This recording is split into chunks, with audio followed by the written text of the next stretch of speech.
पहले नीतीश कुमार का बयान जिसमें उन्होंने कहा कि वो सेक्स एजुकेशन की बात कर रहे थे, लेकिन किसी को बुरा लगा, वो अपने बयान पे माफी मांगते हैं। लेकिन अब आरजेडी का एक ट्वीट जिसमें महिलाओं को लेकर ये आपत्तिजनक बातें भी कही गई हैं। मणिपुर की घटना का जिक्र करते हुए हमारे साथ मौजूद है वीरेंद्र सचदेव, जो कि दिल्ली बीजेपी के अध्यक्ष हैं। कई महिला जो यहाँ पर जो कार्यकर्ता मौजूद है।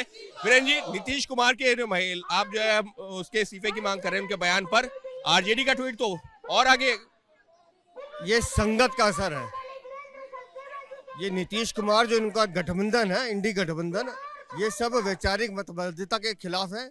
जिस तरह की बातें नीतीश कुमार ने सदन के अंदर बोली हैं, लोकतंत्र का अपमान है, नारी शक्ति का अपमान है, एक एक महिला की देश का अपमान है। शर्म आती है ऐसे आदमी को जो मुख्यमंत्री है, डूब के मर जाना चाहिए। उन्हीं के समर्थन में जो आरजेडी तो और आगे तक की बात करने लगी है कि आखिर मणिपुर के जो महिलाओं के बारे में क्यों नहीं बात हुई, और जिन शब्दों का इस्तेमाल किया वो तो बोले भी नहीं जा सकते। देखिए, राष्ट्रीय जनता दल तो सबको मालूम है कि वो एक ऐसा दल है जो बना ही भ्रष्टाचार की जननी पे है, जिसका काम ही शोषण करना है, जिसका काम ही लूटना है। तो राष्ट्रीय जनता दल को कोई गंभीरता से नहीं लेता। लेकिन नीतीश कुमार जो अपने आप को बहुत बुद्धिजीवी कहते हैं, इस तरह की वाणी, इस तरह की भाषा शर्म आनी चाहिए नीतीश कुमार। आप लोगों ने भी जो आरजेडी का वो ट्वीट भी देखा है जो जिसके बारे में हम बात कर रहे हैं। तो फिलहाल जो है ये देखिए, ये जो ट्वीट है, इन शब्दों का इस्तेमाल तो नहीं कर सकते। क्या कहेंगे आरजेडी ने जो ट्वीट किया? जननी जहाँ गंदगी के अलावा कुछ बोला ही नहीं जा रहा, गंदगी के अलावा कुछ बोला ही नहीं जा रहा, ऐसे लोगों के बारे में बात करना बेकार है, क्योंकि बहुत भ्रष्ट हो चुके हैं ये लोग। महिलाओं का अपमान पे अपमान किए जा रहे हैं, शर्म आनी चाहिए इनको। आरजेडी और उसमें जिन शब्दों का ये ट्वीट किया गया है वो उनको तो बोला भी नहीं जा सकता। हाँ बिल्कुल, जो नीतीश जी ने भी बोला है उसको भी नहीं बोला जा सकता। इन दोनों में कोई ज्यादा फर्क नहीं है, इसीलिए इनकी अट्रैक्शन दोबारा होती है मिलने की। भारतीय जनता पार्टी इस कीचड़ में कमल खिलाएगी, ये बात पक्की है। और नीतीश जी ने बोलते समय या आरजेडी बोलते समय उन्होंने ये नहीं सोचा, उन्होंने अपनी बेटी से लेके, अपनी छोटी बच्ची से लेके, अपनी बूढ़ी माँ तक सबका अपमान किया है। कुछ और भी महिलाओं से बात करते हैं।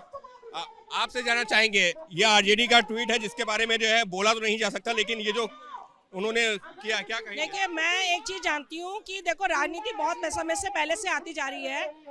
मैं उन बुद्धिजीवियों के लिए बात करूंगी जिन्होंने कभी पढ़ाई लिखाई नहीं करी, पर एक पर्दे में रहकर उन्होंने हमेशा बात कही है और महिलाओं का सम्मान रखा है। शब्दों का इस्तेमाल इस ट्वीट में किया गया है जो पढ़ा तो नहीं जा सकता साफ तौर पर, लेकिन नहीं, जो देखो जो गलत है वो गलत दिया, जो माफी मांगे चाहे कुछ भी, हमें उनका इस्तीफा चाहिए तो चाहिए, देना चाहिए। बात कर रहे हैं आरजेडी के इस ट्वीट की भी। राष्ट्रीय जनता दल जो कि लालू जी की पार्टी है, वो इस तरीके के शब्दों का इस्तेमाल कर रही है जो हम पढ़ तो नहीं सकते हैं ऐसे साफ तौर पर। आप अगर पढ़ के देख लीजिए कि किस तरीके के सर, मैं कहूँगी लालू वालू सब एक ही संगठन के हैं।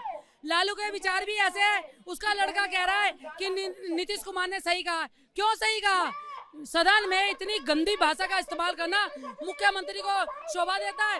नीतीश कुमार तो इस बार गए हो, क्योंकि वही लोग उनको सही कहेंगे जो उनकी मानसिकता जैसी है, उसी मानसिकता के लोग ही उसको सही कहेंगे। और उस पार्टी का काम है गलत चीज को जो है सपोर्ट करना और उसको ढकना, पहले गलती करना और फिर उसको ढकना।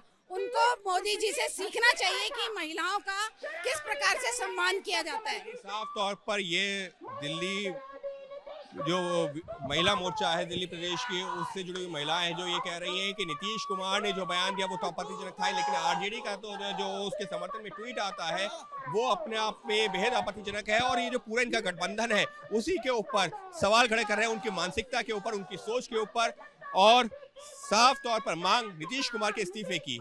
सहयोगी कैमरा पर्सन मनोज कुमार के साथ अंकित गुप्ता, एबीपी न्यूज, दिल्ली।